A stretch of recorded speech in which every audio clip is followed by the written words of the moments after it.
Assalamualaikum warahmatullahi wabarakatuh. Okay, kali ini kita akan bincangkan topik 2.5 iaitu otak manusia.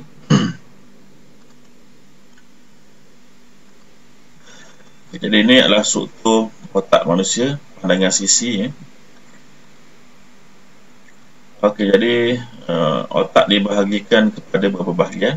Di bahagian yang paling besar kita di sini. Okey, ini dinamakan sebagai cerebrum. Kemudian di bawah ini, yang kecil ini bawah, dinamakan sebagai cerebellum.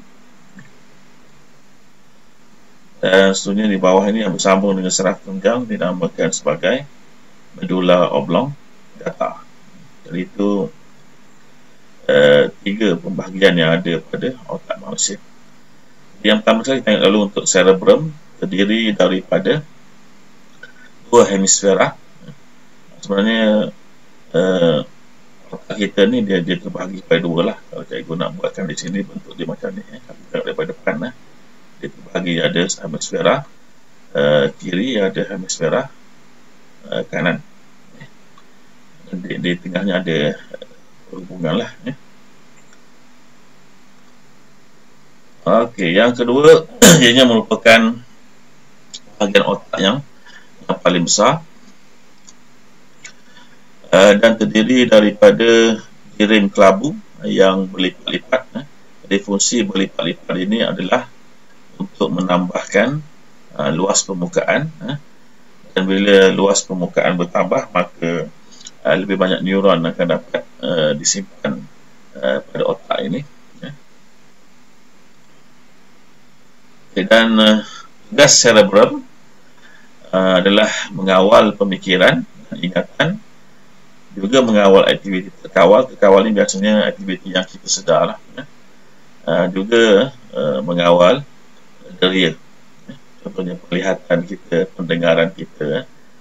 Jadi kebanyakan apa yang dilakukan oleh cerebrum ini adalah tindakan terkawal yang kita sedar, yang kita perlukan kepada analisis, keputusan dan sebagainya. Seterusnya kita ada cerebellum. Cerebellum terletak di bawah dan belakang pada cerebrum, mempunyai dua hemisfera yang berlipat-lipat. Dan tugas dia antaranya adalah mengawal keseimbangan badan, kemudian mengekalkan postur badan. Postur ini maksudnya kedudukan badan lah. Kemudian menyelaraskan pergerakan seperti menunggang basikal. Jadi menunggang basikal ini sebenarnya ada satu aktiviti yang memerlukan kepada keseimbangan badan.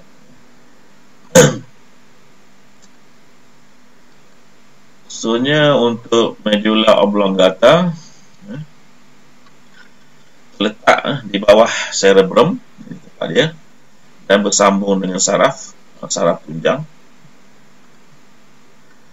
mengawal aktiviti luar kawal seperti denyutan jantung. Sebab jantung ni dia berdegup tanpa kita kawal pun. Sebabnya kalau kita kawal denyutan jantung, maka saya rasa setiap hari itu tak ada kerja lain lah kita buat, hanya mengawal denyutan jantung saja. Jadi ini dilakukan oleh medulla oblongata tanpa kita sedari. Jadi sebab itu dinyatakan sebagai aktiviti luar kawal. Kita tak sedar ianya berlaku, tapi ianya tetap berlaku. Kemudian medulla oblongata juga mengawal tindakan refleks seperti batuk dan juga muntah. Jadi batuk ini merupakan tindakan semula jadi badan kita untuk mengeluarkan benda asing, contohnya patogen ataupun mikroorganisma daripada sistem pernafasan kita, ataupun juga daripada sistem mungkin daripada sistem pencernaan kita juga. Muntah ni biasanya adalah untuk mengeluarkanlah benda-benda ataupun bahan-bahan yang tidak diperlukan, bahan-bahan yang mungkin beracun pada kita. Jadi ini tindakan semula jadi yang berada di bawah tindakan refleks untuk melindungi diri daripada kecederaan atau kematian dan dikawal oleh medula oblongata. Okey, saya tengok bahagian-bahagian otak dan kesan mengalami kecederaan. Okey, jadi di sini bahagian lebih kurang depan ini diwarnakan dengan oranye ini. Ini adalah bahagian untuk berfikir, belajar dan juga kehilangan ingatan. Ingatan kita dikawal di bahagian inilah. Mana kita bahagian ini, bahagian otak ini juga kita gunakan untuk berfikir, untuk belajar, dan kalau rosak maksudnya akan menyebabkan berlakunya kehilangan ingatan. Okey, kemudian di bahagian belakang daripada ingatan tadi kita ada satu lagi komponen atau satu lagi bahagian pada otak kita di mana ini merupakan tempat mengawal motor. Motor ni maksudnya pergerakan pada otak kita. Jadi sekiranya kawasan ini rosak, maka dia akan boleh menyebabkan berlakunya kelumpuhan. Biasanya kita ada yang berwarna biru di sini. Biru di sini adalah yang mengawal deria pada kulit dan juga otak. Jadi kalau rosak bahagian ini, kita akan hilang upaya untuk mengesan rangsangan yang berlaku pada kulit kita. Jadi kita ingatlah, kulit merupakan organ kita yang paling besar, meliputi seluruh bahagian badan kita, dan dianya mempunyai banyak reseptor untuk mengesan rangsangan. Jadi kerosakan pada bahagian ini menyebabkan kita tak mampu mengesan rangsangan tersebut. Okey, sebenarnya di bahagian belakang otak ni, di sini, ini adalah bahagian yang mengawal penglihatan, di mana sebahagian atau seluruhnya akan buta lah di sini. Atau contoh lain, kalau kamu rasa sakit kepala di bahagian belakang sini, sama tempat kedudukan ini, itu mungkin menandakan kamu perlu bantuan alat untuk memandang lah, contohnya cermin mata dan sebagainya lah. Itu sebabnya di bahagian ini adalah tempat yang mengawal penglihatan kamu. Okey, sebenarnya di bahagian tengah otak ini yang hampir dengan kedudukan telinga lah, kita kata korak kita dia hampir dengan kedudukan telinga kita, berfungsi untuk mengawal pendengaran, di mana kalau rosak sebahagian atau seluruhnya, maka kita boleh jadi pekak lah, tak mampu untuk mendengar. Okey, kemudian di bahagian berwarna ungu di sini, yang sebelah pada bahagian pendengaran, yang ini mengawal deria bau dan juga rasa. Jadi kalau rosak bahagian ini, kita akan kehilangan upaya untuk merasa. Dan yang terakhir, yang berwarna kuning, yang berada di bawah ingatan dan juga berada bersebelahan dengan kawalan pusat motor dan juga deria bau ni, ada kawasan otak yang mengawal pertuturan. Maksudnya di sini kalau rosak bahagian ini boleh menyebabkan kita menjadi bisu. Jadi itu antara kawasan-kawasan pada otak yang mengawal sistem badan kita. Okey, jadi sekarang tengok dengan lebih umum lagi. Ini umum sebenarnya untuk bahagian-bahagian otak dan kesan mengalami kecederaan. Untuk cerebrum, setiap bahagian di cerebrum memainkan peranan yang berlainan. Macam kita tengok tadilah, apa yang kita bincangkan tadi adalah kawasan-kawasan yang ada pada bahagian cerebrum. Jadi cerebrum ni adalah bahagian otak yang paling besar.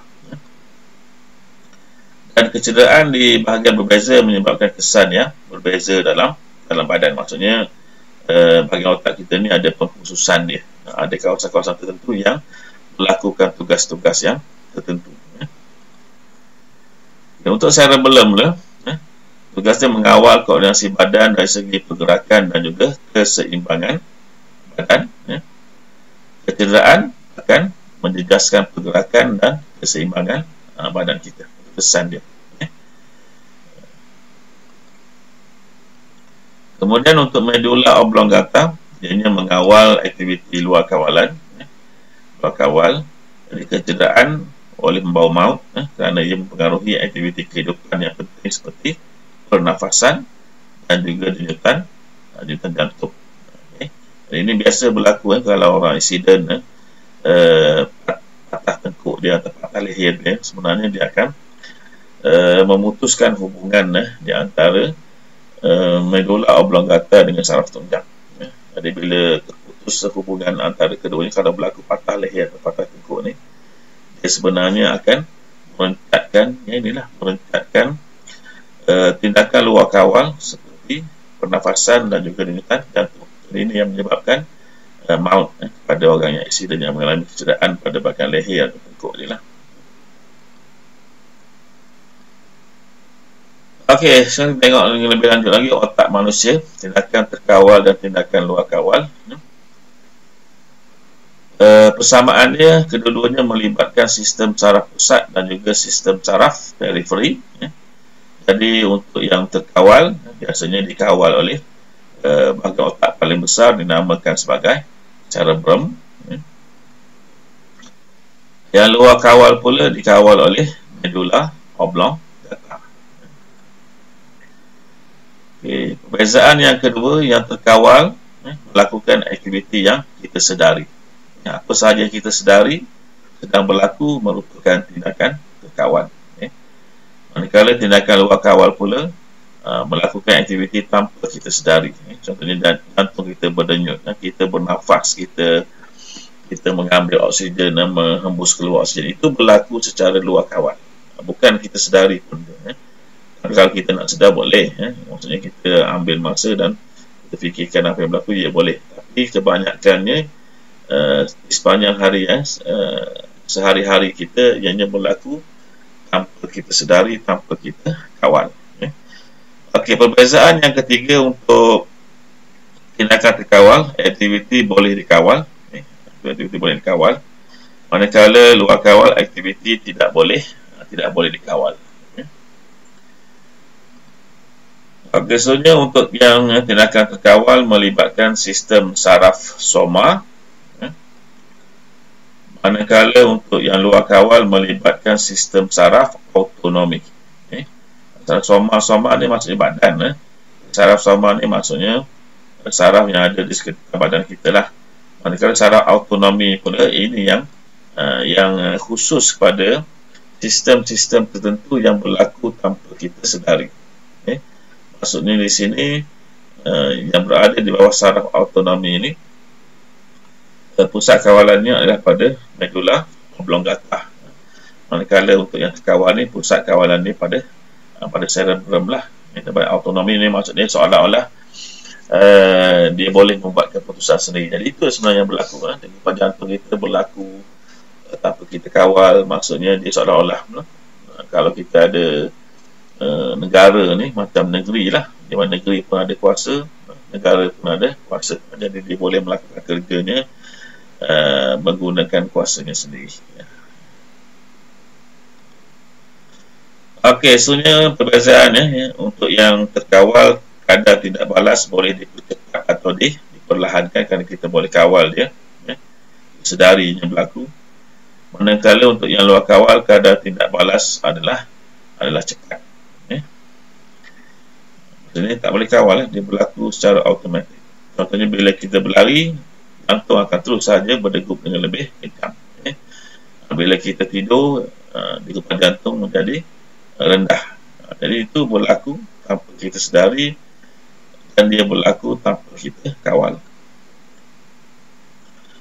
Contoh untuk tindakan terkawal, yang pertama menulis. Kalau kita menulis, kita sedar tangan kita bergerak, kita boleh tengok.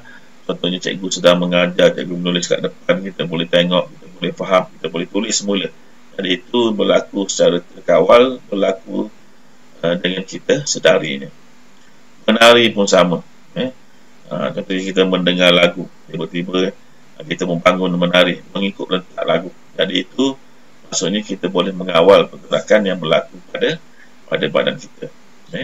Menyanyi pun sama. Contohnya kamu pergi karaoke, kamu tengok pada skrin TV yang kamu tengok, ada tulisan lirik di bawah, kamu ikut membaca dan menyanyinya. Dan itu tindakan yang berlaku secara terkawal dan kamu sedari.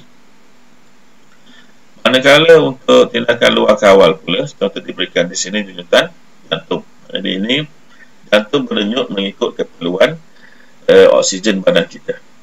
Kalau kita dalam keadaan melakukan aktiviti lasak, secara automatiknya jantung kita akan berdegup dengan lebih kencang. Bila kita berehat, secara automatiknya jantung kita akan berdegup dengan lebih perlahan. Jadi ini bergantung sebenarnya kepada keperluan oksigen badan dan juga keperluan badan untuk mengeluarkan gas karbon dioksida. Okey, peristalsis membawa maksud pergerakan ataupun pengecutan secara beritma yang berlaku kepada usus kita ataupun pada otot licin. Otot licin ni termasuk dan juga usus, kemudian salur darah dan sebagainya. Jadi peristalsis ni dia akan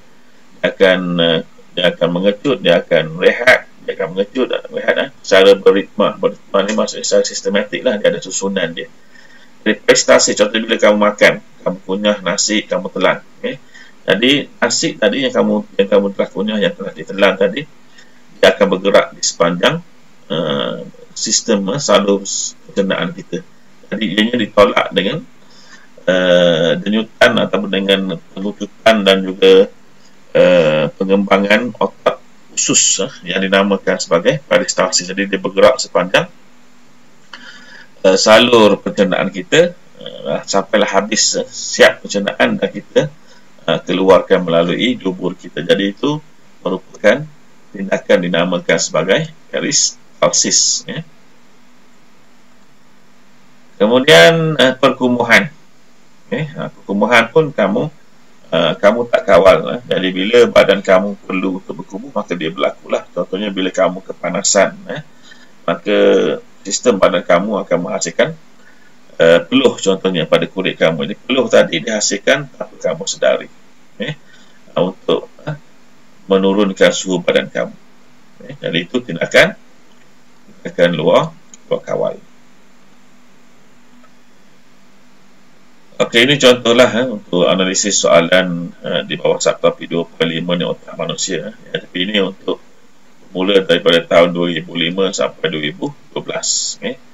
Ini untuk soalan objektif, manakala di bawah ini untuk soalan subjektif, kertas 2.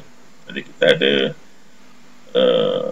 analisis daripada tahun 2005 sehingga tahun 2012. Tapi untuk tingkat kamu lebih baik kalau kamu ambil tahun-tahun yang terbarulah, yang bermula daripada tahun 2019.